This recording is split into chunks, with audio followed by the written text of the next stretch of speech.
Well, our day, and I'm sure yours, would not be complete without talking to this man, U.S. Heavyweight Champion, Magnum T.A. Welcome back to World Championship Wrestling. Well, thank you very much. As always, it's a pleasure to be here. You know, the competition is always the finest right here in the NWA, and right here on the Superstation, we've been bringing it all together. You know, I want to ask you a question. Ric Flair, the World Heavyweight Champion, the situation that took place between you two last week, he says he wants true competition, yet he would not wrestle you. Well, you know, I don't know if that was some kind of little psychological ploy of his. I don't know exactly where the man's coming from. I realize he's a tremendous competitor. Wait a second, please. He is here, the man we're talking about. I heard J.J. Dillon make one statement in the last 15 minutes that was correct. When Ric Flair takes time out of his schedule to be on a nationally televised program, he dominates it. So when I walk out here, you keep your mouth shut. You understand? Now, you made the mistake of attempting to embarrass me. You made the attempt to insult me. You made the attempt to climb the ladder to reach the top without paying the proper respect. Now, I'm going to tell you something.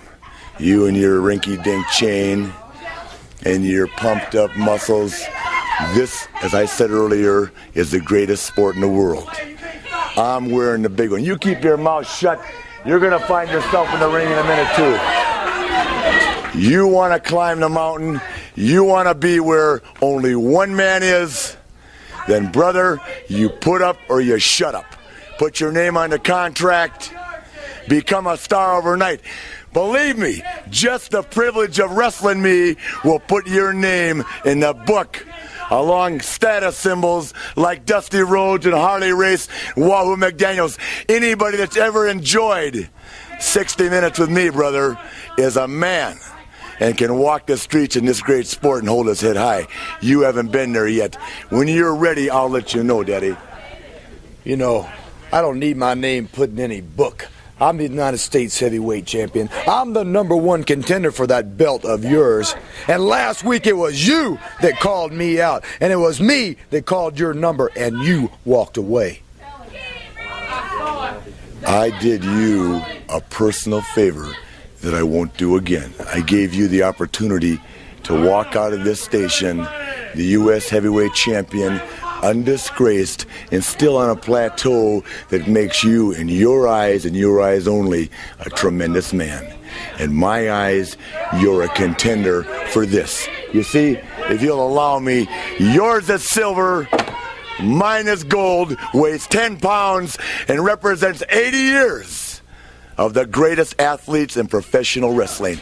It's me, Daddy, that's going to make your chimes ring when I decide, and only when I decide.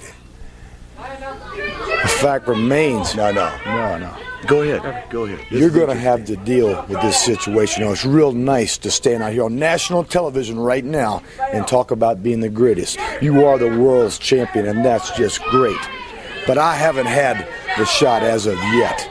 And until that day comes, it'll only be talk. But you'll get your chance, and I'll show you what I can do.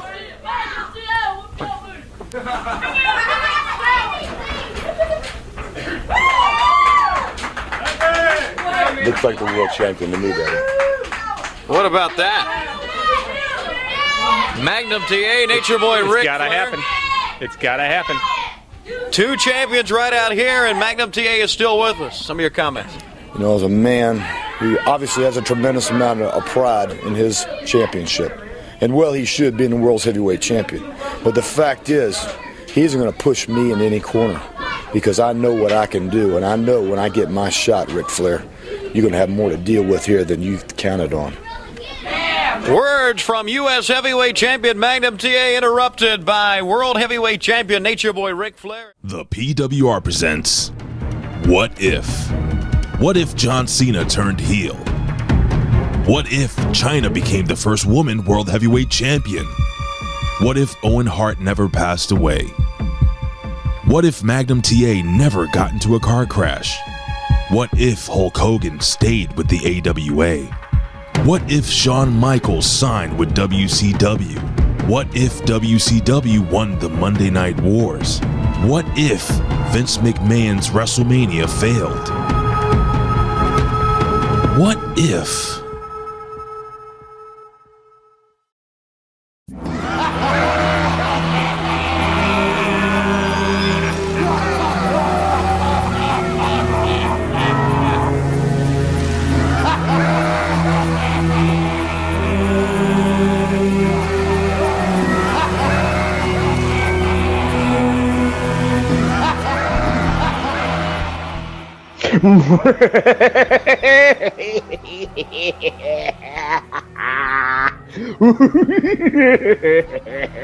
What is going on there, Reflectionites? What is going on there, the piece of PWCites? What is going on there, the Haminites? What is going on there to all the ites all over the world? The left, the right, the Dems, the Repubs, the Israelites, the Hamasites, the Russianites, the Ukrainites, all the ites all over the world. And it is my evil laugh. It is my laugh where I change the future. I change the course of history. And you know why I laugh like this, Reflectionites? The 12 that rise strong, the Magnificent 7 that ride strong since day one, like day one Donnie, like Greenpeace, like Phil Scott Wood, like the Gooch. I don't know if Gooch is going to be day one anymore, TW, because I haven't heard from Gooch in a long time. You know, he messaged me today. He did? Yes. Did he say, tell the professor I said hi? He didn't, but I will tell him you said hi, and then he'll tell me to tell you hi back. He sent me a video that I had seen before of Bianca Belair and Alexa Bliss doing spot for spot what looks like a scene from Scary Movie or one of the sequels to Scary Movie. Yeah, the Scary Movie sequel fight. Yeah, I've seen that. But you know what? Tell the Gooch I said, where the fuck you been? That's all. That's the exact words. Where the fuck you been? That's all I need to know. But anyway, need to hear that. But again, that's because I'm laughing evilly. Welcome to the PWR podcast here at the PWS. Well, I'm going to say PWS Networks. See, I'm changing the course of history right now. We're not on the PWS Networks. No. We're on the Hameen Media Group at Podbean.com. And of course, we're sponsored by the PWC Network at Podbean.com. And sometimes we're on the Big Beetle brand at Wixsite.com. And sometimes we're on the YouTube networks at 8-Track Brown. You know what? I'm going to give him a pass right now, Reflectionites, because you know what? We're going to dedicate this show to 8-Track's grandpa, who sadly passed away a couple of days ago at the tender age of 89. But you know what? I'm not going to get into any details, but at least he is reunited with his wife of so many glorious years up in heaven. So you know what? We're dedicating this show to 8-Track Brown's Gramps. So for you, this is for you, Track, all right? So we're going to do it for Track. We're going to do it for the Reflectionites because y'all love this type of episode. You love this type of subject because, again, I do the polls, TW, and the polls say that this genre of the PWR that we do is the number one requested subject that they always want. So I'm going to give the Reflectionites what y'all want. We are doing a what if. It's funny, I haven't numbered the what if, so, you know, we should be after 10. We should be close to the 10 mark of the what ifs because it's been a pretty new concept, but I try to give what ifs maybe every month, maybe every couple of weeks. I need to keep it fresh. I need to keep the subjects fresh. So Reflectionites, again, slide into the DMs of the professor, not in that way, TW, but slide into the DMs. Slide into the buns of the professor, what? No, I did not say buns. I said the messengers. Because if you got suggestions, I get suggestions about what ifs, so I keep them in the labs. But you know what? It's apropos that we do this one. But before we even talk about the episode we're going to do, I must introduce myself because I am vain like that. I must introduce myself so I can get younger because the gray's right here. I'm getting like a TW with the peach fuzzy or gray right here on the chin. You know, I didn't do Movember. But you know what? I'm not trying to follow TW. It's just happening here because gravity is taking course. But anyway, I am the most charismatic one. I am also studious one. I am the effervescent one, but most importantly, I am the glorious one. The only objective man in this IWC, YWC, PWC punditry. The only objective man in this political hemisphere. Your friend and mine, the Professor Chabelle Cruz. And I'm not here alone to change the course of wrestling history. No. I am here with my brother from another mother. The conservative liberal, the liberal conservative, dum-dum-dory zone, Dr. freaking Stein himself. sexy time. Oh, Los Brutos time. Woo! Tommy Wonder, how are you doing, my friend? I'm doing all right, man. I'm cold because I cannot stand this weather. Gearing up for quite a few trips in the next month and 3 weeks. One of them is not to anywhere warmer, which is Washington, D.C. I was going to wear my new bench warmers. It's a jersey that looks like an NBA jersey, but it's the hockey. And I have a Red Wings one and a Capitals one. I was going to wear it. Then I thought, you know what? I'll wear it when I get back. But most of the big leagues all share that same company where they do their designs. So I think they're all sharing Fanatics right now. I think we have a deal. Right, this isn't Fanatic. This is like, I believe I seen it on Facebook for the first time. It might have been Instagram, but it's called Bench Warmers, and they make basically it's a basketball outfit but made for hockey, and so you get matching shorts and all that. But they're like, I looked into it a year ago when I first saw it, and they were like $70, $69.99. I was like, absolutely not. And they had the Black Friday thing going on, Cyber Monday, whatever it was, and I got one for $29.99, which I thought, and I had to pay like $7 shipping. And when I did that, they gave me another 25% off, so I bought a second one for $19.99, and them sons of bitches charged me shipping for that one too, which whatever. Of course, they get you every time. You got to go to the store, or you got to go to the game itself. After that, in the January 8th-ish, that weekend, I'm making my long-awaited 21.5-year return to California. I'm going to try to turn it conservative while I'm there for 4 days. But that's going to be awesome weather. I've never been to San Diego. That's where I'm flying into. And I hear it's beautiful, so I'm going there. So if one of our 9 Reflectionites, 8 of 9 that prefer this format of What if any of them are in San Diego, hit me up. Well, you know, Next Level Podcast on The Vet is a Californiite, you could say. He's from California. So, and then at the end of January 21st, I make my annual trek to Miami, and then on a cruise, and I make my long-awaited return to Jamaica, man. And Grand Caymans, I've never been before. See, those are going to be warm days, and I'm going to spend 7. I don't know, something like that. 7 or 6 days. How many action figures have you sold to do all these trips, man? That's none. I'm going to die in debt. That's just the way it is. Oh, okay. But I'm going to spend 11 days of January, which is one of the 2 worst months of the damn year for people like us on the east side of this country. And I'm going to spend some time in some warm weather instead of in this freaking cold. Unfortunately, and I've said this to Chris 2 years ago when we went to Miami the first time, almost 3 years ago, I said, I'm not going to Miami in January no more. He's like, why? I go, because it makes February even worse in Michigan when you come back. It's brutal. It is, but you know what? This is why Reflectionites, we got to pump out all these episodes, because January 2024, we're going to be on a little bit of hiatus here and there because, TW's not going to bring his tablet. TW's not going to bring his iPhone because he's going to enjoy himself. And I'm going to allow him to enjoy himself because I'm not, a ball buster. I am not, an evil boss of bosses. I am the most fairest of them all. So he's going to enjoy his vacations. He's going to enjoy his trips. He's going to enjoy his booty. You should get Gooch to do a show with you. Like I said, send him the message. Where are you, motherfucker? I haven't heard from you in a long time. That's all I said. Where is Gooch, the motherfucker? But anyway, neither here nor there. Love you, Gooch. Love all the Reflectionites out there. But anyway, neither here nor there. So, again, TW, we are going to do what the fans always love us doing. Changing the course of history. The what ifs. The most popular series in the PWR, playlist, if you read.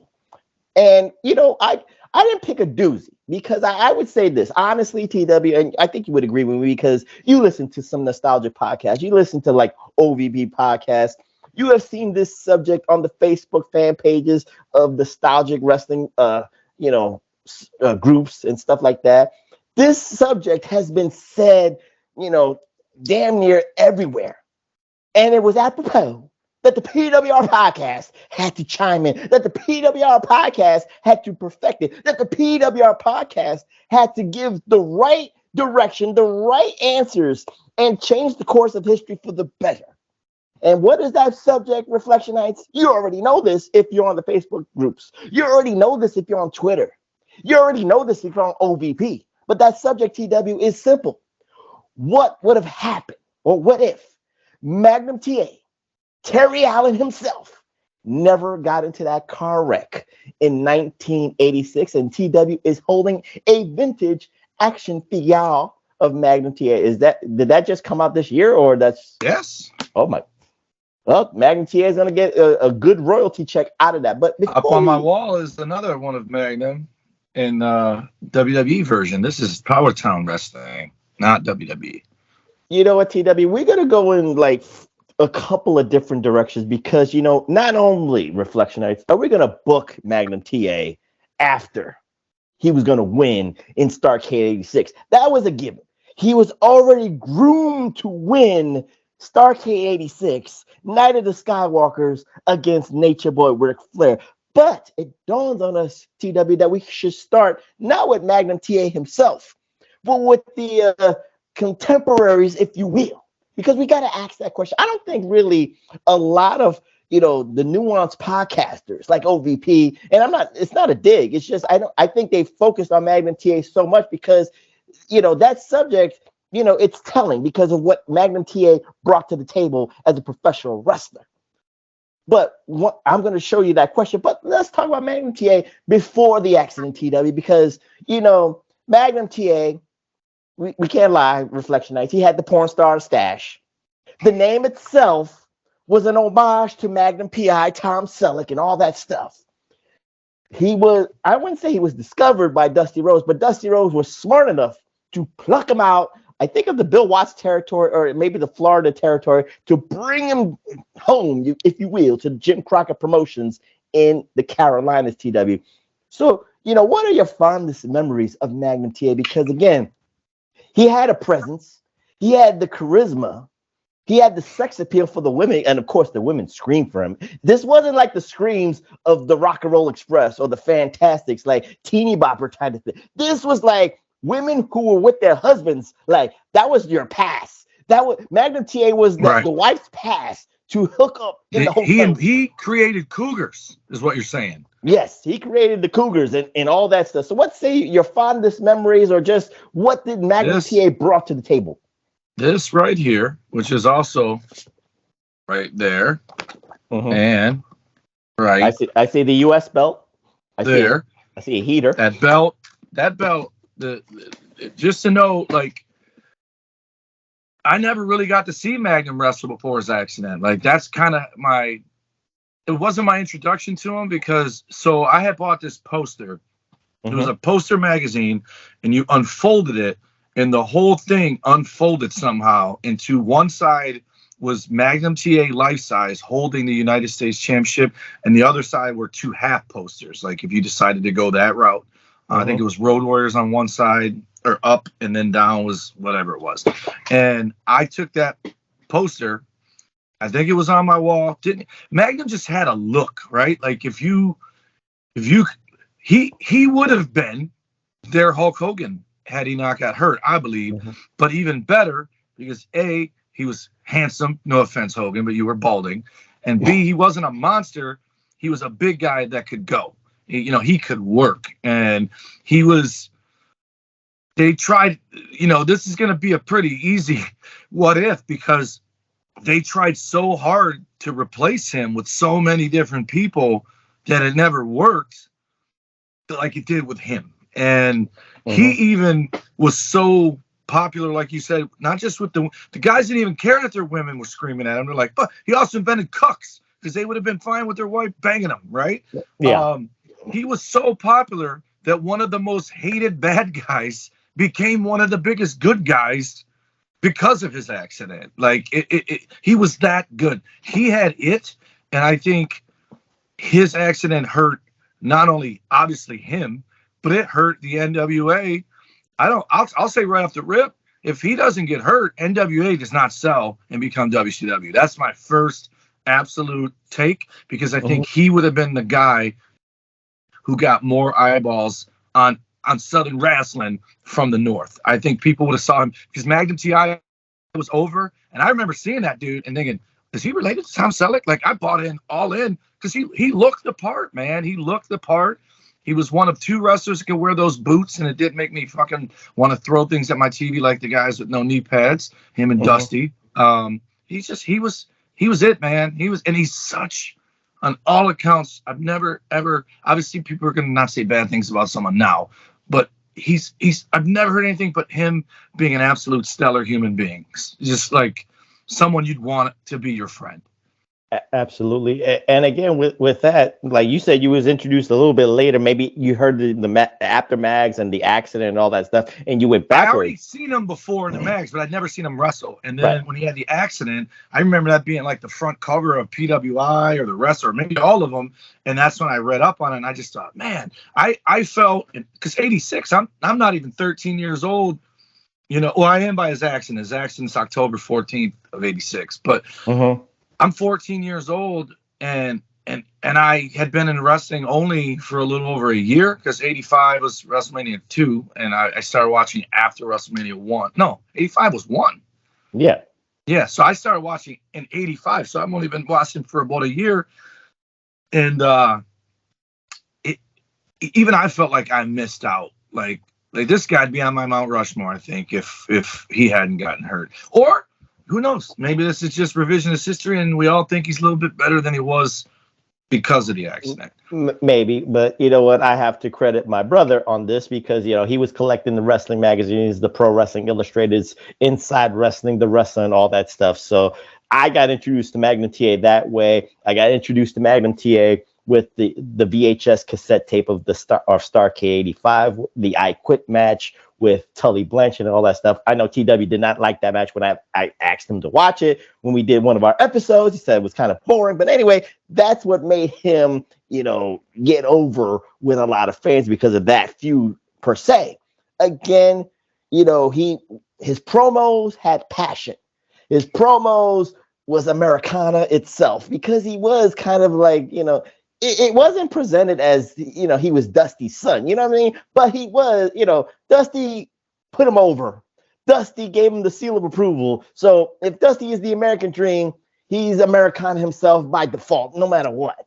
And also, he got a lot of respect in 1986, TW, with the Best of 7 series against Nikita Koloff for the United States title, where he was down 3-0, fought back to get it to the sudden death 7th, series, you could say, the 7th game. He lost it.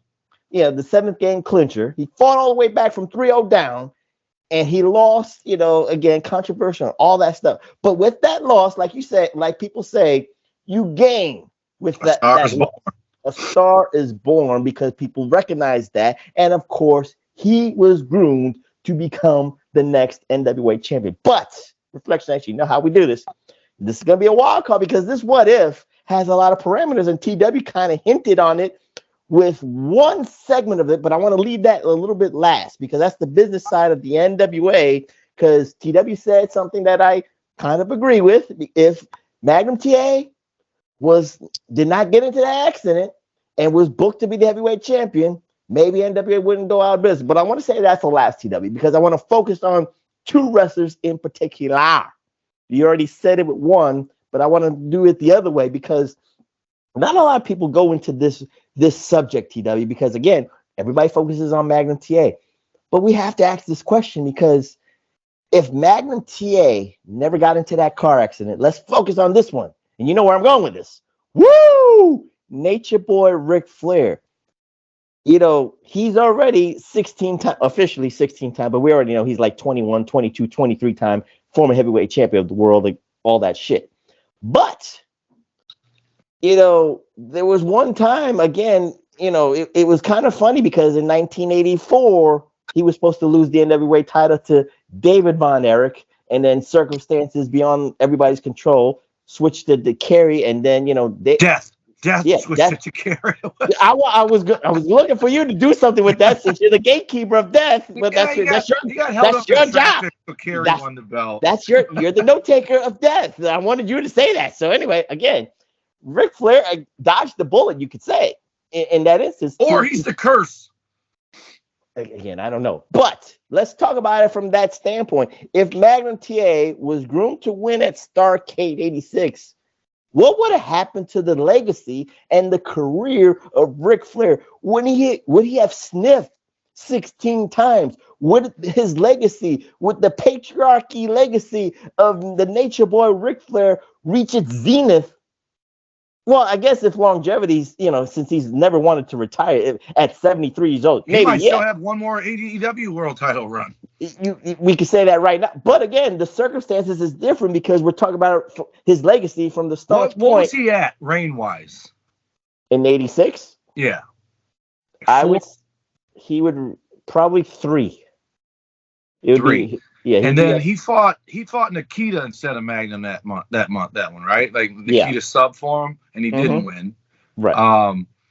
I think if he beats Flair, but let me change the question, because again, like I said, the question would be, what would Ric Flair's legacy would be? Would he be 16, that 16 plus time heavyweight champion, and B, would his legacy reach that zenith that we're talking about right now?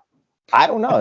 I think so. It just would have been different people, because I think he absolutely wins it back from Magnum, because that's what they did, right? Okay. You want it from Harley, you lose it to Harley. You want it from Dusty, you lose it to Dusty. You want it from Magnum, you lose it to Magnum. Whatever, the other way around. You know what I mean?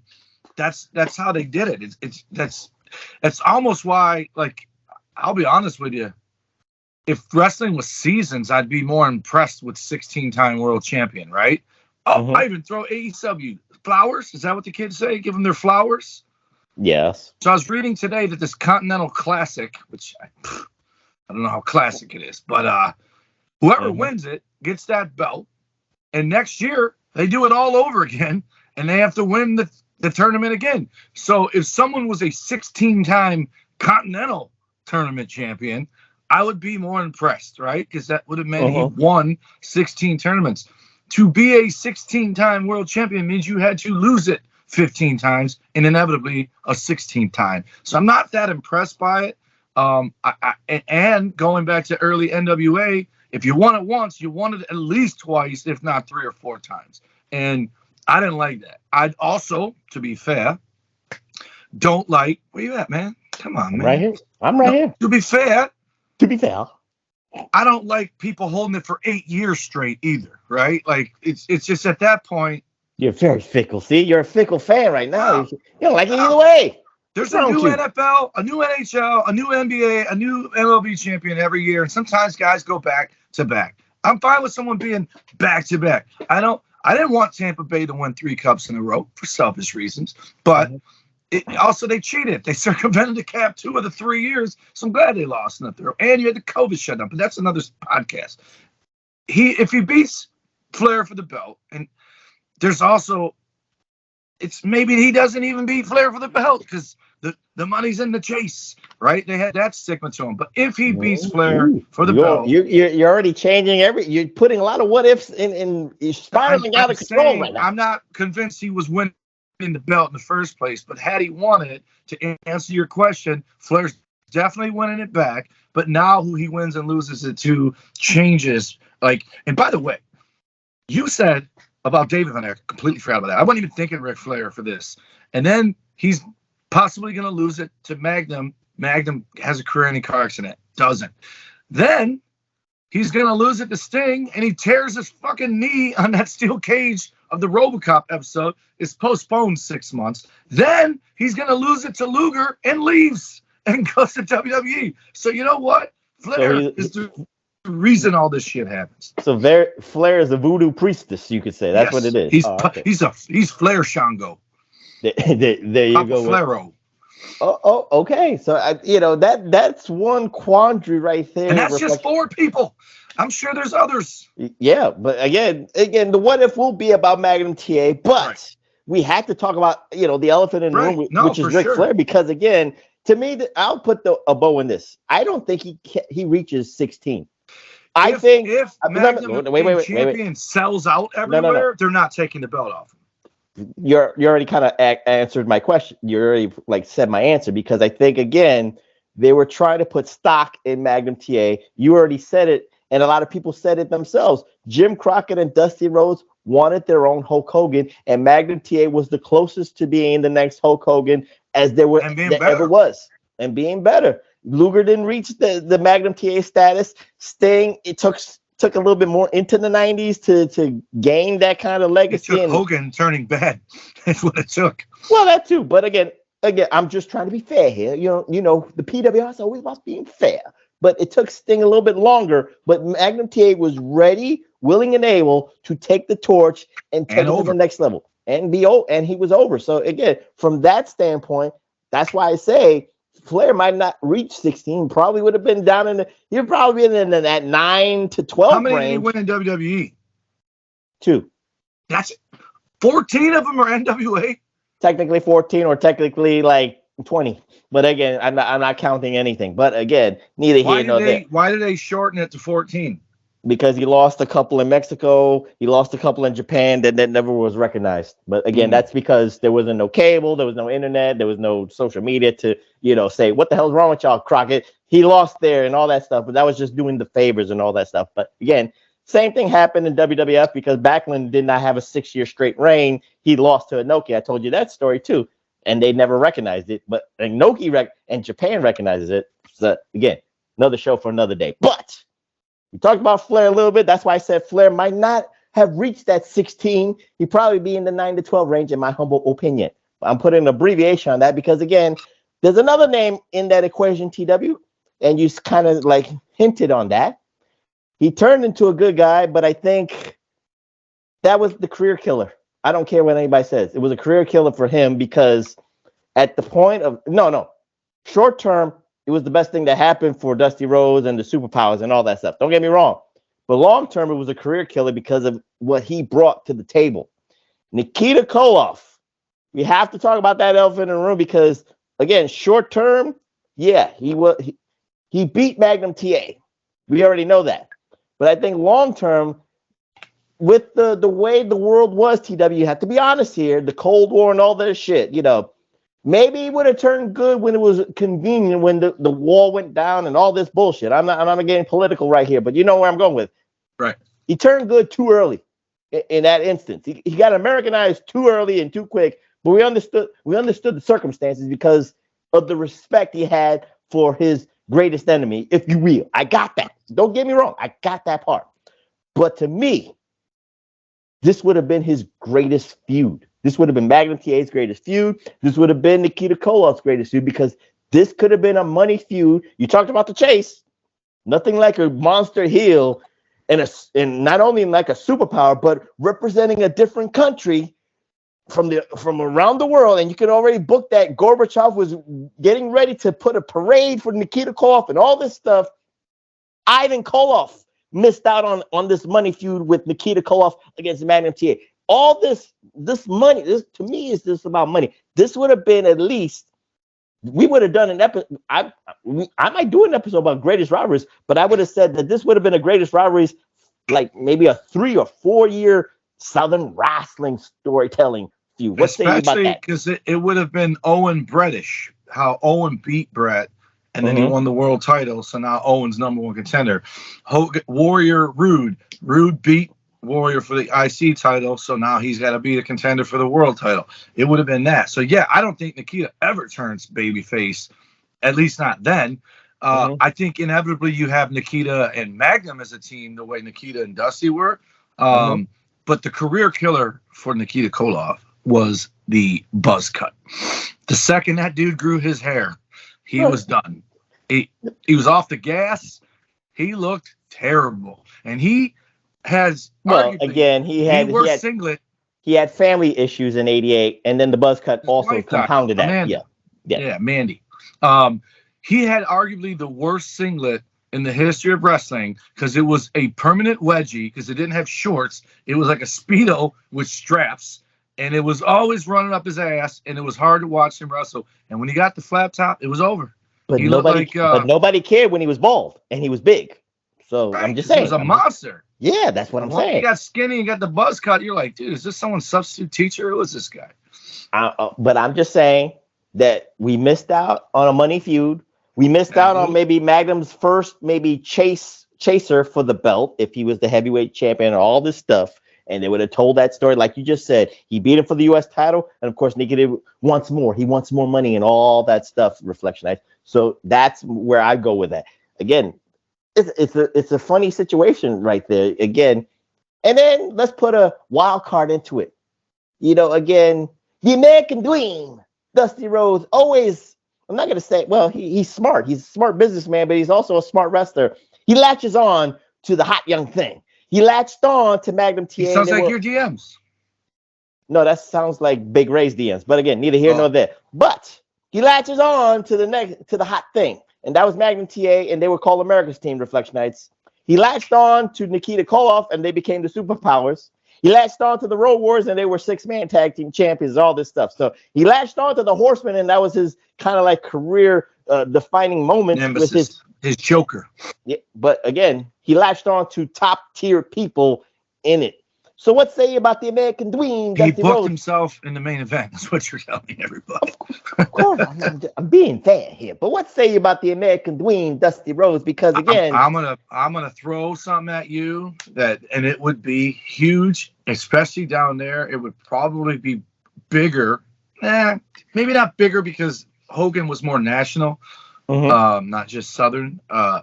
Dusty Rhodes, if Magnum T.A. is the man and everything works out, he's babyface, he's drawn. Dusty Rhodes turns on him and becomes a heel, and that's one of Magnum's feuds is Dusty and Magnum. Maybe even Dusty joins the Horsemen instead of Luger. Now Luger was already a Horseman by '86, wasn't he? No, it was still Ole. Ole got X'd Luger, out. Maybe Luger's not the Horseman that replaces Ole. It's Dusty. If everything worked out with Magnum, which would be heat. That would be heat. It's a funny quandary reflection. I say, but again, everybody talks about Magnum. That's what it is. We wanted to go a different direction because Magnum affected so many people in so many ways. So with that being said, TW, let's start with this because we know where it was going. The promos were there before the October. What was the date of the accident? October 14th, 86. October 14th, 86. They were WCW Saturday night. 6:05. He was glued there for the 2 hours on TBS, and of course, Magnum T.A. and Ric Flair were doing face-to-faces with David Crockett or Tony Schiavone doing the interviews and all that stuff. So we already know where it was setting up for Thanksgiving weekend of 1986 TW. So we already know. We're going to do it in two different ways because you actually said that he might lose.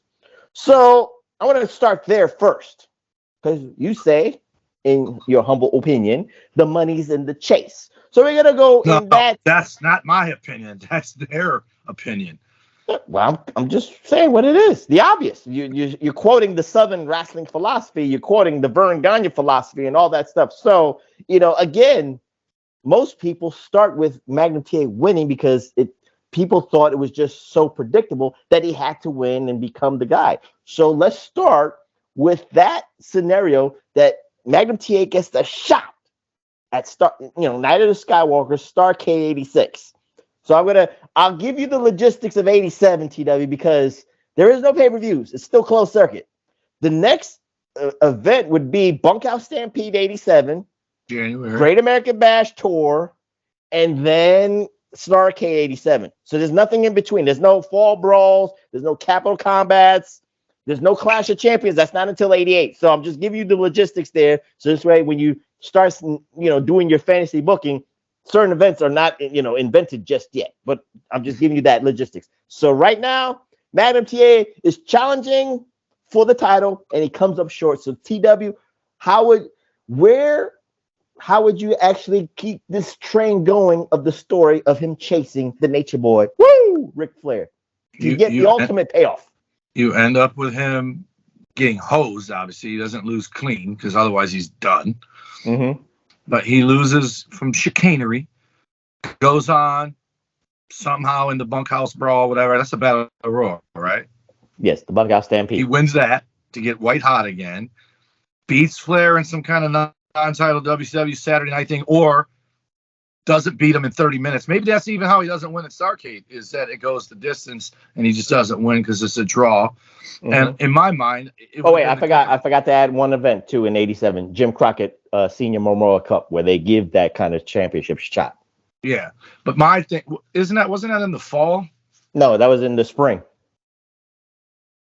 Well, then it could have been there if there wasn't a Great American Bash closed circuit event yet, because I was thinking he'd win that Great American Bash. That would be. I actually agree with you. I think you set up the story where the chase goes to Great American Bash. I would actually do what you're talking. Well, I do the fuckery in Thanksgiving Starrcade. I would do the draw at Jim Crockett Senior Memorial Cup, where that was that night where Ric Flair defends the title, and then or you could have been like, or you could do a different kind of fuckery where the referee was down, because they always did that kind of finish where he goes over the top, but then another referee comes, and then they do he could have done the belly to belly, and people would have gone crazy, but then the other referee, like Tommy Young, would have been like, no, Magnum hit the shit out of me and knocked me out. He's disqualified. He's disqualified, and that would have been beautiful. That would have been beautiful, and again, he could taste the championship, and he's like, balloons would have dropped like Luger, and they were like, no, he's disqualified. I think with this story, because sometimes within the history of TBS and the relationship between Ted Turner and the NWA, because Ted Turner loved the NWA because that was his baby, that was his like ratings winner, no matter what, Reflectionites, and that's the truth. The numbers support my sentiment right there. And Ted Turner loved WCW, well, not WCW, but the NWA. NWA. Yeah. I think even in 1987, if Magnum T.A. did not have that car wreck, and like you said, we're trying to build it towards Great American Bash, for the final payoff. I think maybe they might have done a special 2-hour event, like a Saturday night's main event, or like a Clash of Champions like a Clash before they even called it the Clash. They would have gave them a 2-hour, but I don't think. Isn't that what the bunkhouse was the thing that they did like to rival the Royal Rumble? No, they just had the bunk. That was just a Dusty thing. But but I like what you said. Like, he wins the bunkhouse brawl just to get his momentum back. It's not like he was going to get a guaranteed shot, but he was just trying to prove his point. But I'm just saying, white hot again. Like, he wouldn't question why he's getting another crack at the title. Right. But I think Ted Turner would have allotted 2 hours for NWA and you could have had like Dusty Rhodes and Magnum T.A. against Ric Flair and Tully Blanchard in the main event of the 2-hour special. And guess what, Reflectionites? Magnum pins Flair in a tag team match just to keep the momentum going and just to keep the train going and keep the story going. Like, Magnum T.A. is so close and so ready to beat the Nature Boy Ric Flair and those Southern fans would go banana, man. They lived for that stuff, man. There was some good memories of watching that stuff where the crowd reacts to that. Like, it's good stuff. Yeah, I miss that. So with that, and TW, you already booked it that he wins it at Great American Bash 87. You know who already would be the fall guy right now? And I'm just thinking about it right now off the top of my head. Ronnie Garvin. All that momentum for Ronnie Garvin would have never happened because they would not have created that story. Magnum would have had the celebration, and we would not have went with that, I guess, the mistake. September 25th, 1987, Cobo Hall, Ronnie Garvin beat Ric Flair for the title. First time they ever came to Detroit. Well, that September 25th show would have been Magnum T.A. defending the title at the Cobo Hall. So you missed out on that. That in our scenario of the what ifs, it would have been that first casualty is Ronnie. The first casualty, and that's what I mean. That's one guy Flair wouldn't have dropped it to and won it back from, would have been Ronnie. Well, and I do say this: he wins that belt at Great American Bash. We end up at the one where Ronnie Garvin lost it to him. Tully. Magnum is losing the belt to Flair, back to Flair at Starrcade 87. You would go from, let's say, the pillar of the payoffs, winning at Great American Bash 87, let's say a steel cage match between him and Flair, and then in 1987 Starrcade, Ronnie lost it a month and a half later. He needed, but the business it was a business decision more than just like reflect. I don't again, to me, in my humble opinion, if you was booking Magnum T.A. to be White Hot, to be Hulk Hogan, I'm not saying that Magnum T.A. was going to be the champion for 4 years straight, but you want him to lose that momentum. It would have felt. It's what they do. Felt cheated? I feel like whether he wins it at SummerSlam, whether he wins it at Starrcade 86 or wins it at Great American Bash 87, Flair's winning it back at Starrcade 87. I think it's already booked a year ahead of time. They did it every single year, and no one caught on. Flair always lost his belt to somebody and then won it back from the same guy, all within that year of the meetings. And I absolutely believe Flair's winning it back from him. And that's the first one that's changed. Now you got him as a casualty versus Ronnie Garvin. And then the next time he loses the belt is to Steamboat, right? 89? Who? Oh, Flair? Flair. Yeah, Flair didn't lose the belt until 1989 with Steamboat. After Garvin, he lost it to Steamboat. I think that still happens. Because here's the other thing. This is unfortunate. This is the way of the land in 1986, 87. Magnum, they're going to build him up to be that white hot and all of that, and then lose the belt back to Flair. And they're going to turn on superstars. Magnum T.A. He's going to come walking out as Pistol Pete or something else. He's going to come walking out because they would have lost him. I'm just saying, because again, in my opinion, because we build up a great story with Magnum and Flair from Starrcade 86 to Great American Bash 87. It's just, I'm more dumbstruck with you saying that he should lose it to Flair in Starrcade 86. Should. I said would. Either way, I don't care what. I don't care what adjective, what verb, what noun you pick. But you're saying that Flair's going to win at Starrcade 87. I'm just awestruck. Again, to me, in my head, maybe you want to give Magnum T.A. a year run from Great American Bash 87 to Great American Bash 88. You can lose it to Flair. That ain't how they operate. Maybe that's not how they operated. But again, go back year by year. Every year, Flair lost a belt to someone and won it back, except for 88. The only difference, I agree with what you're saying, but for only one person, that was Dusty, because Dusty was smart enough to say there was more money in the chase. Kerry Von Erich it was a business decision because he wasn't trustworthy. Ronnie Garvin was a business decision because they were losing money with him as the champion. And the Harley Race thing, he was already on his last legs as the champion. He was already reaching, we already got everything out of you.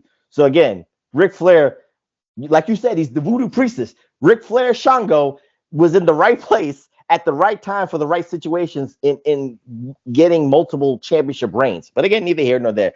So with that kind of scenario out the way, TW, which is a great scenario because we actually booked it pretty good from that standpoint. I kind of disagree with you on the Starrcade 87 thing, but again, this is your booking, so I'm going with what you're saying. So now we will I wouldn't book that. I would not book that. I'm telling you, they would book that. I'm just saying. You're saying how they roll. You're saying that I would put it on them. I would put it. I don't even know. Was this move the Bulldog? What are you talking about? Or like a flying leg clothesline or something. Belly to belly. Oh yeah, the belly to belly. I like the belly to belly as a quick finisher. But I think if I'm booking it, I'm booking him to win at Starrcade 86, and I'm booking him to win clean and decisively, like submission, whatever. Because he made Tully tap, so he could have made Flair tap same way. And then you would have 2 out of the 4 horsemen have tapped out to his ass, and you could just throw Ole and Arn to him as title defenses and make all them tap, and he would be the most over guy in that company. That's what I would have done. Mm-hmm. And again, Dusty would have turned on him 100%. I would have booked that. And he would have gone over on Dusty.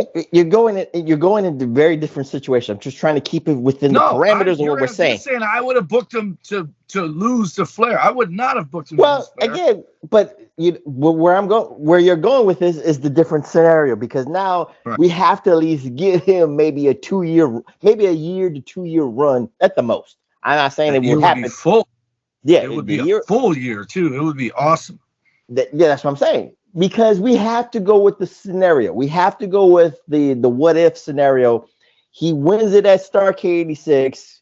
Dusty Rhodes is putting the champagne over his head. All the good guys are doing what they're supposed to do. Not Lance Russell. Bob Caudle is, getting drowned with champagne because Magnum T.A, is drinking with Dusty Rhodes and everybody else and all that shit.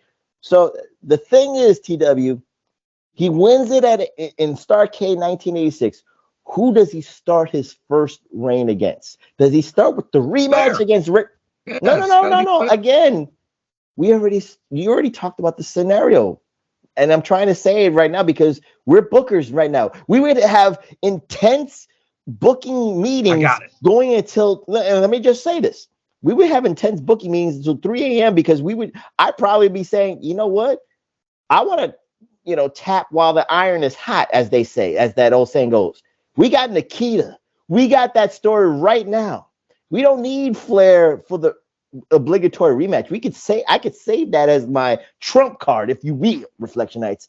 We got Nikita Koloff saying, I beat Shitota. I beat Magnum so easily for the United States title. He would bequeath the title. He'd be like, he would actually say, I'm giving this up to get my shot. I'm the number one contender and do all that shit. I would start with Nikita Koloff first. So this would be the litmus test for Magnum T.A to get over his demon, if you will. He didn't get over the hump. That's the word I'm trying to look for. You have to start with Nikita. That's just my humble opinion. What say you? I would say Nikita for the Great American Bash, especially it's USA versus Russia. Great American Bash. I would save it for that. What I would do immediately is have Flair bow his head in defeat and walk off, and Tully stand up and go, give me a shot at him. I beat him before. I'm going to take it. Let me do it. And Tully would be the first job guy, basically. And then after he loses, you can feed him Arn, you can feed him Ole, and then Nikita can attack him like Terry Funk did Flair, and then bump to the head of the line, and then you set up Nikita for Great American Bash. But I would have Tully be the first one because you're also tapping in to history. You had that feud with Tully that he won. So Tully's still pissed about because I never said I quit. He could come in saying that again, and you have a nice little run with those two, and then save Nikita because you don't want Nikita losing right away. Some days champions win it and lose it right away. Ronnie Garvin, we just mentioned him, but you don't want to waste Nikita on him when you already know he's not losing on his first title defense. So Nikita is someone you think, holy shit, this guy's going to beat him. But in the back of your head, it's not going to be in his first title defense. For example, modern day version of that is, I was all in on Chad Gable beating Gunther, right? Mm-hmm. But I knew how close he was to that record.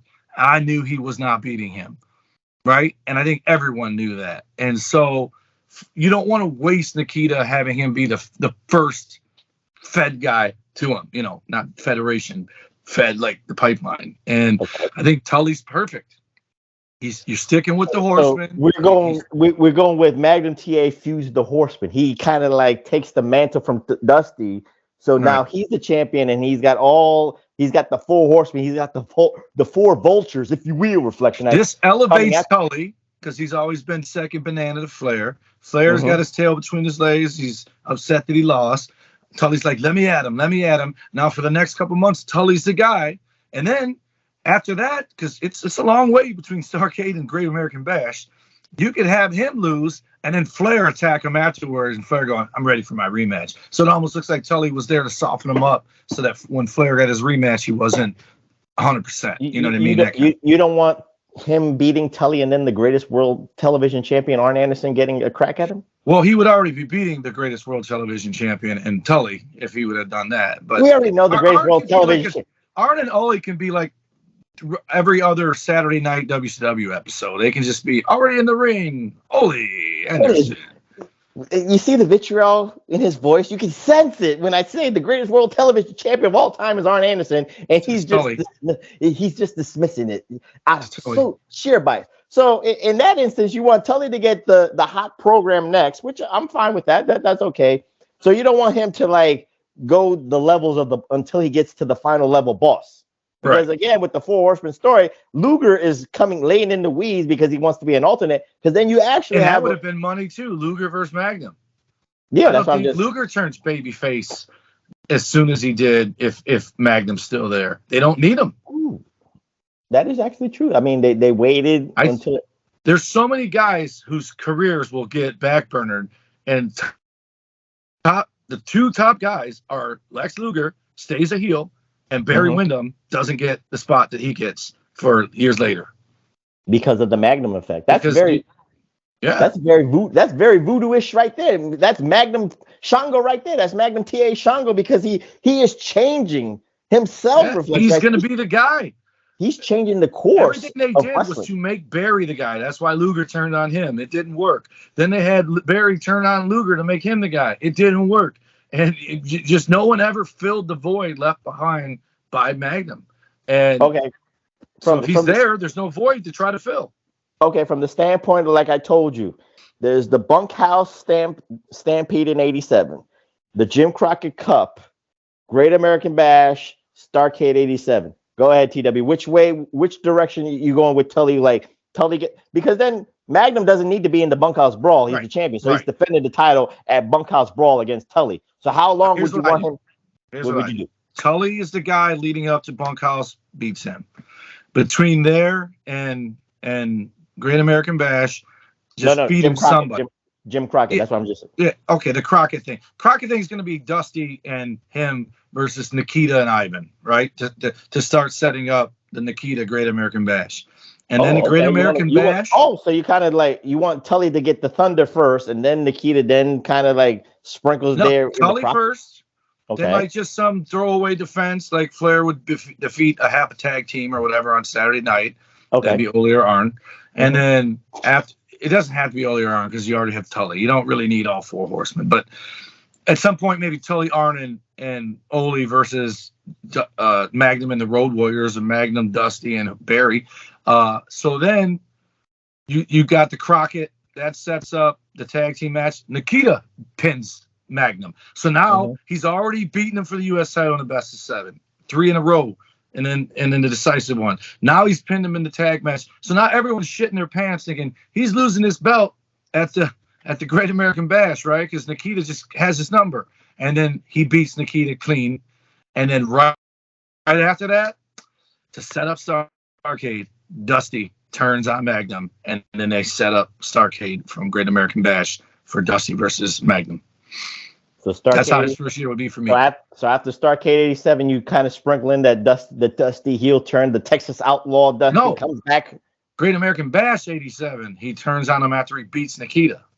Oh, you want to set up Starrcade '87? Like Starrcade '87 would be Dusty versus Magnum. Really? Wow, you want student versus teacher that quickly? Yep. Dude, that's what the jealous bone is shown. Is when the student surpasses the teacher.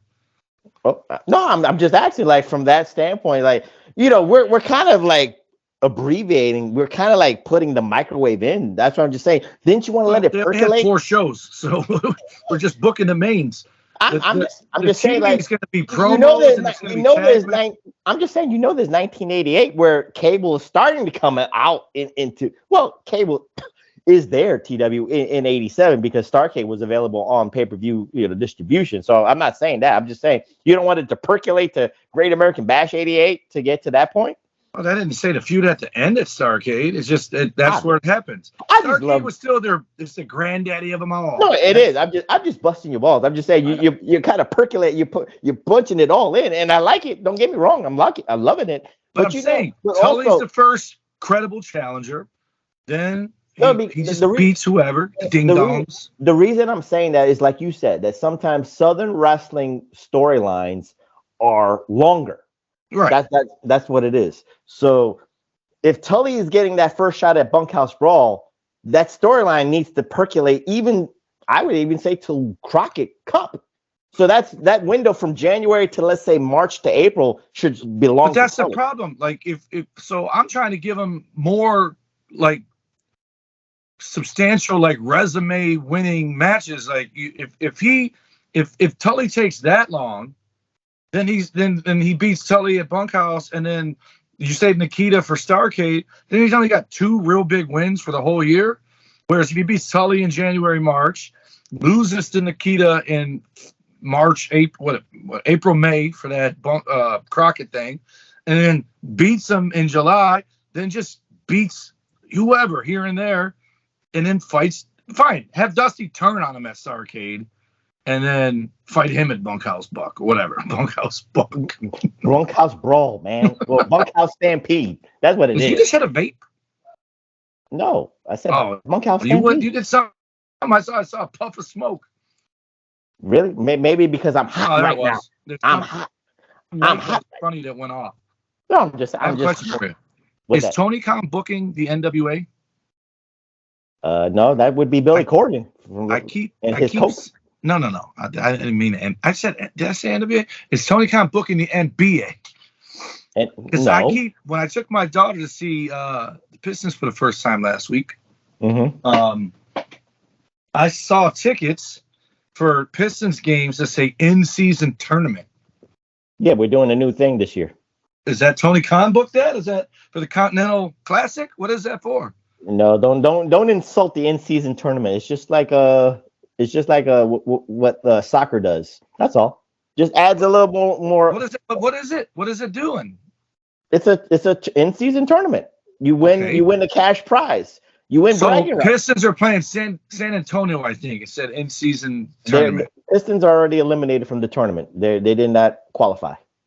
Okay, so now all the other tickets that say in-season tournament, are they out? Are they not playing those games? No, those are collector's items. Those are collector's items right now. What do you mean? Those are collector's items. If you hold on to those tickets, they'll be worth something because this is the first year of the in-season tournament. Even though the Pistons are out, but that ticket that has the in-season tournament design. No, but what I'm telling you is there was more than one. I seen another one that said they're eliminated. It doesn't matter, but they already printed it out. It doesn't matter. Do they not play that game anymore then? No, they play it. It's still the regular season. It still goes into the regular season. So how does that work? So if the Pistons would have won, the tournament's delayed until the next time they play the team that also won? What if they already played them? No. It's it's the round robin system. Okay. It's a group play. That Pistons were already eliminated. So don't worry about that. I'm not surprised. They still got to play today. They still got to play to qualify for the playoffs in April, which they're not right now. So that's I'm just trying. You're not answering my question. Had they won, they would have then played who? No, I wouldn't know because until it's a. So does that mean they didn't book 82 games because they don't know who the other opponent's going to be? They did book 82 games. Right. But this is a special. This was a special thing right now for November and December specifically. Right. And you had to win, and then you had to win by style points, and then this is a different thing. So since they didn't win, now they're no longer playing those games. So who are they playing instead? Regular season games. But if they would have won, they would have played different people? They would have played in the tournament. They would have qualified for the in-season tournament. But now they play their regular season, no ifs, ands, or buts schedule. Congratulations. You've made the Continental Classic more understandable than this. No problem. And then you made this booking of whatever, even the same thing like a Continental Classic too. So either way, we're even. Yes, we did. But anyway. Let's try to get it now into another different scenario because, again, I think for me, because with Magnum winning, I like what you said with Tully. But, again, to me, I go with Tully from, from the Bunkhouse Stampede to Jim Crockett Cup. You tell that story because, so again. What are you doing between December and January? Because there's a backstory. Because, again, remember, Tully's the first perfect guy. You know why he's the first perfect guy? Because Magnum made him quit in 1985. Right. You got that story told out right there. I never said I quit. He's going to say that. No, he did say I quit. But again, that's Tully, his story. He's sticking to it. Tully is the ultimate heel. But you could actually do another I quit match at Jim Crockett. So this way, not only you put Magnum into another level of the Phoenix, but again, if you get Tully Blanchard to say I quit twice to the same man, wow, that's a rubber stamp of approval right there. That's just in my humble opinion. But again, now you're from there. Now you're working your way to the Great American Bash Tours. And again, with the Great American Bash Tours, TW, remember, 1 year Ric Flair defended his title in the Great American Bash Tour like it was a 30 days and 30 days and 30 nights. Ric Flair defended his title 13 to 15 times in one tour. Magnum might have did a different storyline. He might have said, you know what? I'm the fighting champion. I'm going to fight everybody. He could fight Paul Jones. He could fight Ivan Koloff. He could fight Shaska Walk. Those dumb kind of things. But he's giving ding-dongs. The ding-dongs, you could say. But I think Magnum TA for that Great American Bash, like you said, you throw in some people, it would be like the Magnum TA Open Challenge Classic.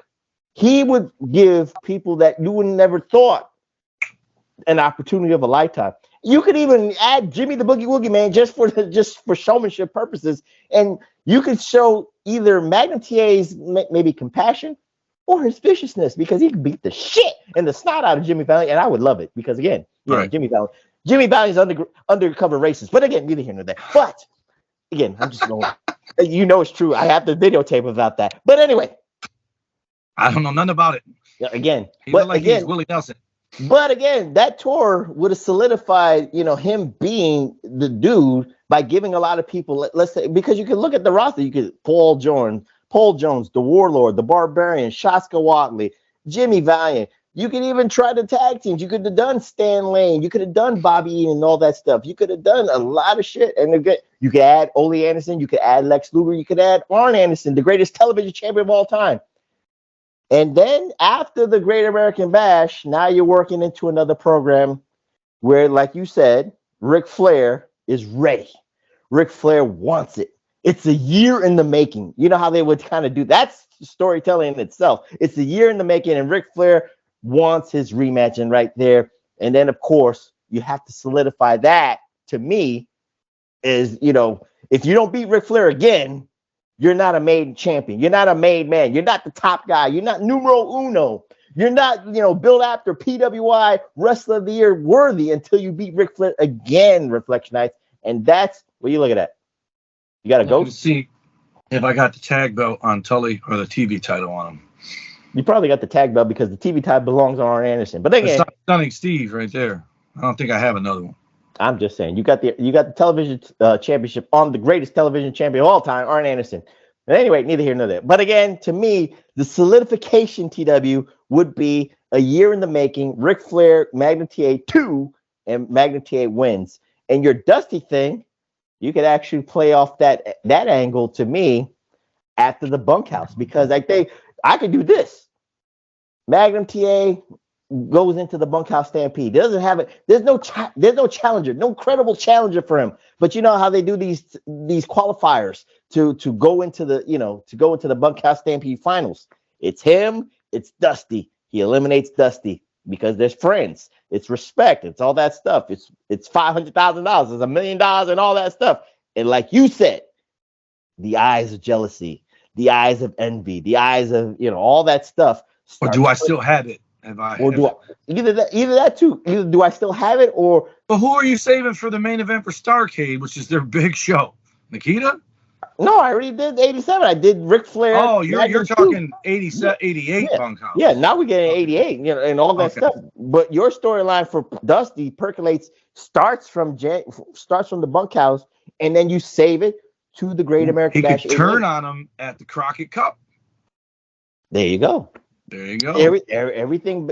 The American Dream and the Great American Bash. It's his show. It's his town, and he's the bad guy, and he's gonna get booed, and Dusty's gonna lose. There you go. To see that that's why I'm trying to give him long-term looking. I'm trying to give him a long range. Well, I wasn't having him lose to Dusty at Starrcade. Damn it.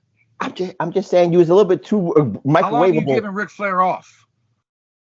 He loses at Starrcade. Is he off? Well, you know what? Because you're asking that question, now we go into a different scenario, because, again, we have to ask the business end. Because, again, do you think we have to play devil's advocate here, TW? Because, again, Jim Crockett wasn't good with money.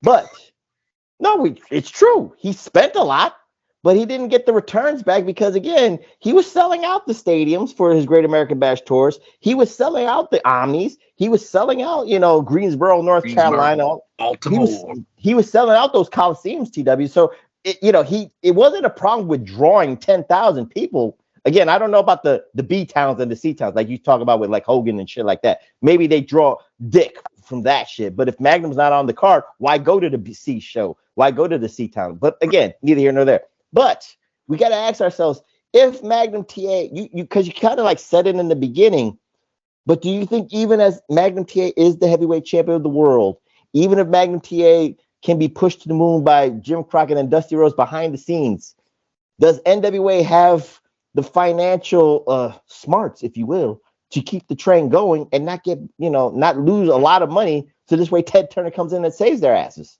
What say you? I think if they book him right and he's a champ and they put him in the right places, like doing promos, like what do you call it, public appearances. I think you put him on TBS in a sitcom. You do all that shit, and it's all good. And I think the money comes in, and they finally smarten up and realize it's not the chase. It's putting it on a guy who can carry the cart. And I love Kerry. I got him over here too. But Kerry, he had his demons, man. There he is, Kerry, which is WCCW Heavyweight Championship. But Kerry wasn't the guy. Clearly, Ronnie Garvin wasn't the guy. I think there's people still stunned that they put the belt on Ronnie Garvin, including myself. I will say this: it immediately made me like him because he beat Ric Flair, right? So, right. But all it would take is if Magnum drew, and if all of a sudden, instead of the Greensboro Coliseum, they're in whatever the arena is that's bigger than the Greensboro Coliseum. If they're moving, no, the Greensboro Coliseum was the Madison Square Garden of the Carolinas. Yeah, and so the damn Carolina Hurricanes came there and they built an actual arena. That's in the 90s and the 2000s, man. I'm saying wherever the hell he was, fine. It doesn't have to be Greensboro no more. They can move it to. No, I think you're saying like if they go to, maybe they would go to the Los Angeles, they would go to Vegas, right. They would go to Chicago more, and all that. Exactly, because that's what they always wanted to do. They tried Detroit, they tried Chicago. Chicago was that's where the Steamboat stuff was, Chi-Town Heat or whatever it was called, but it wasn't successful. I think Magnum would have been, especially if they marketed him right. He had it, man. The guy. Dude, Magnum T.A is not a great show. I love it. It's part of my childhood. But it's fucking women want to look at that dude every week is why they watch it. His tight-ass, nut-hugging jeans, all that. If they do that with Magnum, it all comes down to this. Vince would have. That's the bottom line. Yeah, Vince would have. And if Vince would have had, if Magnum T.A was under the guise of Vince McMahon would have booked him for Saturday Night Live. Vince would have booked him for Regis and Kathy Lee. I get you. Or David Letterman or in Arsenio, all that stuff. You're right. But again, maybe Dusty is like, we got our train and we got to do it right. Like you're saying, put him on a sitcom, put him on a TBS sitcom. It's a little bit small. It's a smaller venue. I understand that, but it's a start because TBS is the number one. It's a southern regular channel on their like regular TV, but we're getting it up north. So we're like, whoa, who's this dude? I'm telling you, he had it. There's no denying Magnum T.A had it. And if you get enough eyeballs on him, 5 out of 10 people are like, hey, man, I'm going to come watch these guys wrestle because I want to see that guy live. Yeah, and women, obviously women. Like I said, like you said, Cougars wanted him. It was dinosaurs now. They were Cougars when they were in '86. But they were there and they were hollering for Magnum T.A, and that's no lie. You could go back to I still think inevitably Vince takes them. And I got a question for you. Another what if is more of a how come. How come? Because none of them had contracts, right? How come there were so many people? Contracts started coming in late '80s, but like Arn and Tully went there and then quit after a year, gave their notice, whatever. That's how it used to be. You come in, you wrestle to them until you gave your notice or they told you they didn't want you. How come there was always someone going to WWF from the South, but it was never anybody going to NWA walking away from WWF? Obviously, guys went there once WWE was done with them. But I'm saying, how come no one ever just said, I'm out, and went to WCW? Steamboat kind of did it, but he quit because he was mad that he lost the belt to Hung Time Man so soon after winning it. So he was a first AEW gruntle. But how come that was the case? If none of these guys were contractually bound to stay in WWE, why did they all stay there and not head back to Crockett?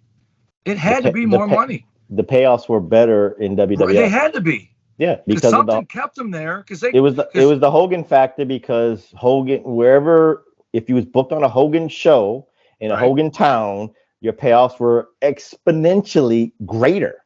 Right.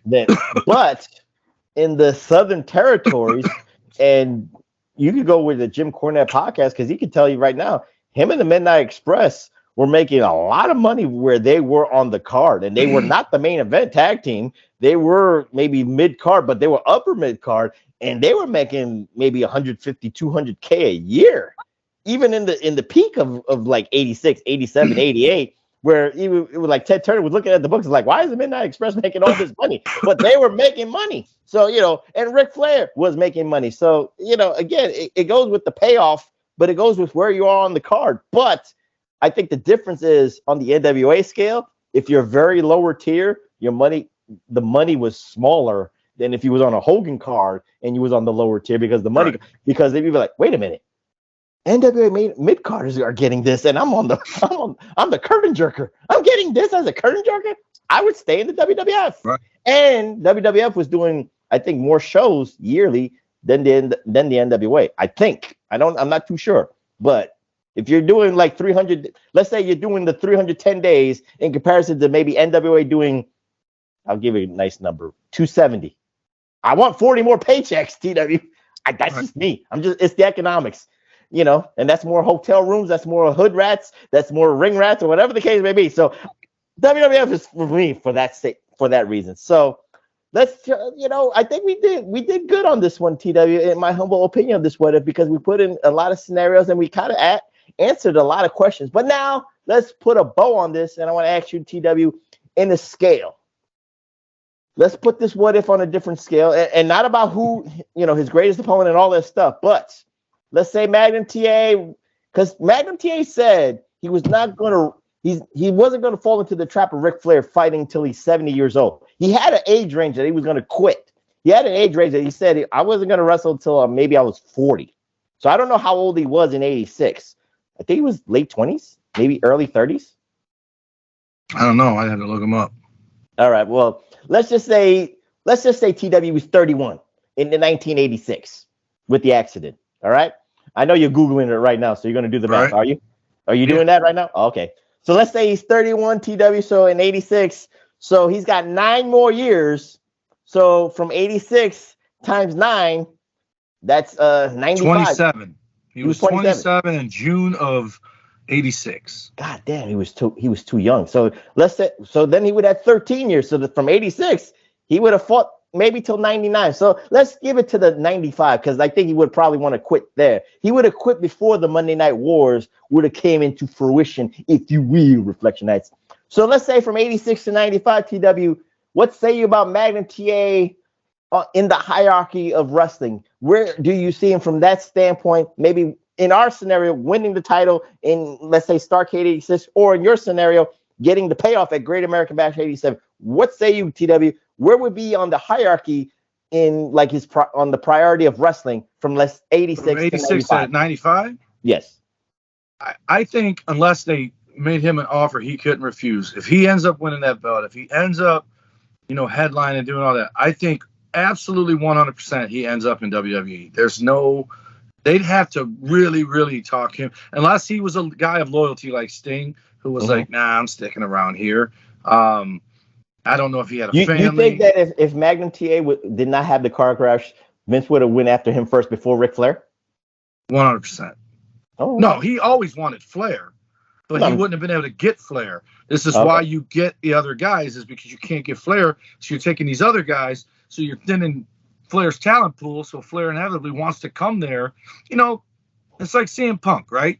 You got this promo he does on AEW where it's just all sour grapes and shitting on WWE. The whole thing was that, and of course the crowd's eating it up because that whole crowd is anti-WWE. And then he does the promo on WWE on Raw last week, and it wasn't like everyone wanted him to be the same way he was on AEW. But he said one thing that stood out to me. He said every week, in and out, every week, the competition here is the best in the world. Like he turned it into him saying he's the best, but you're not just saying like he had Easter eggs he was laying out there that you had to catch. I got you. Yeah. But no. What I'm saying is he's not wrong. Like the absolute consummate professionals, week in, week out, night in, night out, are in WWE. I don't care if anyone disagrees with that. The people down in AEW, God bless them, they may be great indie wrestlers, but they're not professionals. And leader among them is John Moxley, and I'll call him that. He's still Dean Ambrose to me. Edge comes in. I don't understand. Adam's a year older than me, or 6 months older than me. You got Bryan Danielson, who's close to my age. You got Christian, who's my age. Why is it these guys at that age go there and giggle like children because they get to say shit on TV? And then Adam says, go fuck yourself. And the idiots working that show bleep out a minute later. After he's already said it and thrown the mic down, they don't bleep it for another 30, 40 seconds. Like, oh, shit, I better make it at least look like I tried. And I just don't, they're just not professionals. They're not, you know, like I like MJF, but we both know if you put him on Raw or SmackDown, he's not allowed to say half the stuff he says. It's all cheap Pete. It's all vulgar. It's all that stuff that I don't get. But when you're there and you come out, the greatest meme of all time was his face, and it said, "Why are there people on the hard cam side?" That kind of, I don't care how big Wembley Stadium was. That's once a year. These guys on Raw and SmackDown come out to arenas that are just absolutely bursting every week. What's that got to do with Magnum? I'm saying Magnum T.A. is that guy. The South is the South. It's fun. It's all good. But if you want to go to where, like, wow, this is where it's at. Every single guy that's ever done it, Flair included, Luger included, Wyndham, all these guys that have left WCW and gone to WWE or back to WWE, talk about that limo ride to Vince's house and how blown away they are, how the red carpet was laid out for them, how they were made to feel like a star. They didn't have that feeling in Crockett. Crockett still treated you like it was in a fucking gypsy tent in the middle of a carnival somewhere. Not viciously or intentionally. They just had that carny mindset, whereas it's a business when you go to Stamford, Connecticut. And there's no doubt in my mind. And the professional, and you're talking about the professionalism that Vince McMahon does. And who's the longest holdout? Sting. And that guy, what's the first words out of his mouth? I should have done this sooner. Because they treat you like he regretted going. No, not his first interviews he did. He might have regretted going to AEW where everyone he regretted it. He didn't. He was like, Vince McMahon did not respect me. Look at the interviews after. Of course it's after. That's what I'm telling you. That every one of them says it after. In the moment. I could have done this alone. I watched those table for threes. You see some real, actual emotion coming out of these guys. Are you sure, or that's just fake for the money? I get it. It's three friends talking to Sting, DDP, and Flair, and Sting's like, guys, I should have done this alone. I'm the most objective man, but don't be a homer for WWE because again, I'm not being a homer. Yes, you are. I'm telling you that every single guy who ever was down there and came up there were absolutely blown away by how they were treated. Again, it's professionalism. It's a work environment. I get you, but again, the difference is, sometimes the grass ain't always greener, as they always say. So with that being said, we close on this weather because, again, we got more out of it than I even thought. We got subjects out of it that I didn't think we could get to. And there's one more thing we got to add.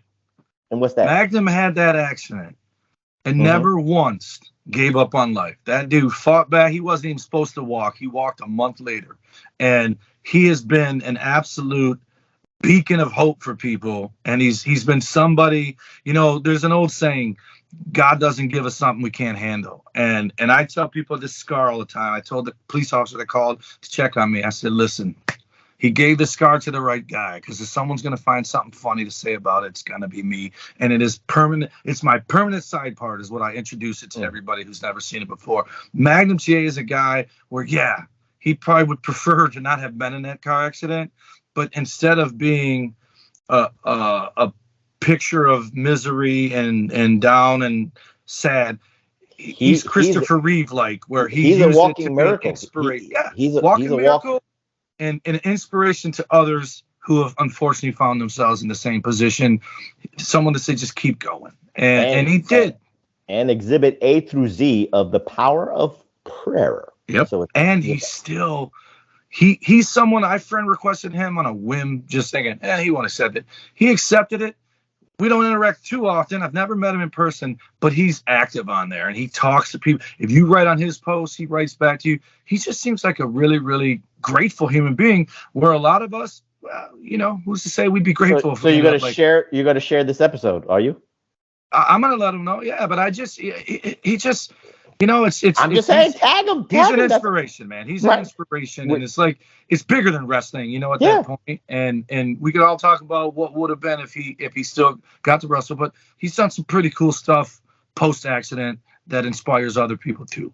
I just want him to hear this, but also I want you to share this with him so this way he knows. I'll try. And let Magnum T.A. become a Reflectionite, because if he joins the 13th Reflectionite. Yes, Magnum T.A. becomes the 13th Reflectionite.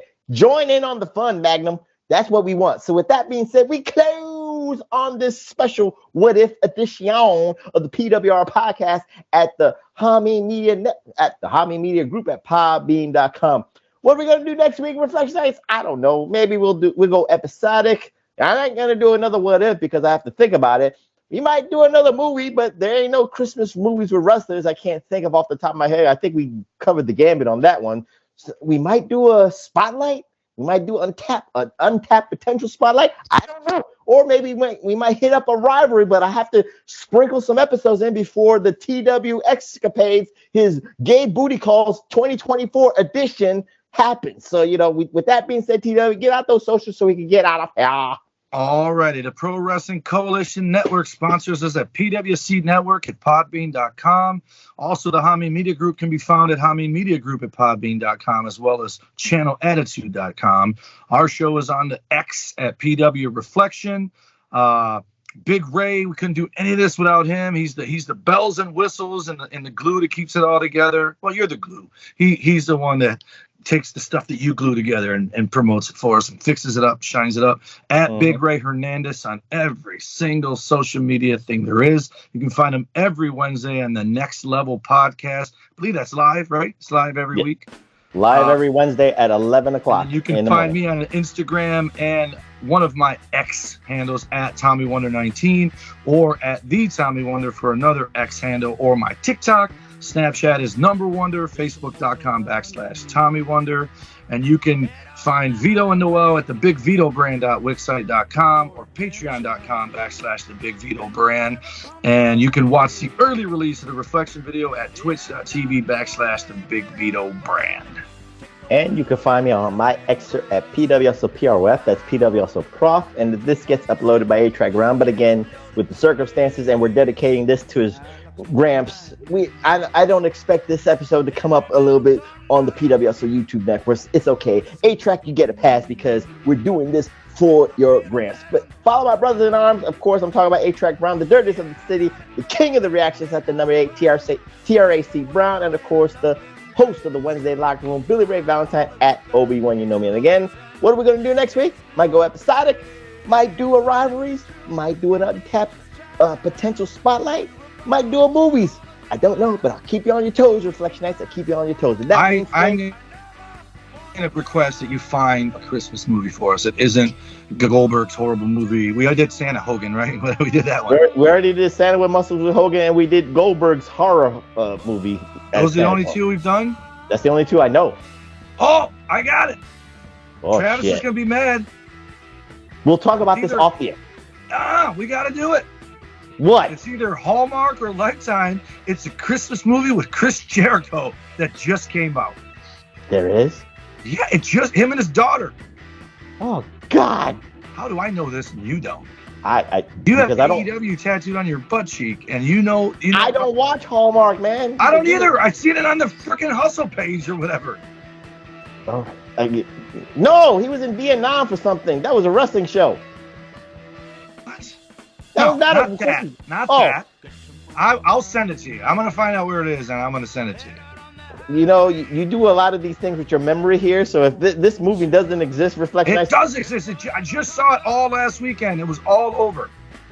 Chris Jericho's acting debut with his daughter. Okay, let's see if that exists. But again, it's probably not Hallmark or Lifetime. It's probably TBS or TNT. It could be. But again, I'm not making no promises until I see it. for myself, Reflectionites. But I keep you on your toes, Reflectionites. I keep you on your toes. That being said, I'm the professor. That's Mr. Wonderful, Thumb Dum Its own, the Iron Stomach one, the Tommy Wonder saying good night, and we'll see you next time here at the PWR Podcast at the Hameen Media Group at podbean.com. And remember, the greatest television champion of all time, Arn Anderson. No, Arn Anderson. Double A, Arn Anderson. With that being said, peace, Reflectionites. Papa Shango. No, Flair Shango. Flair.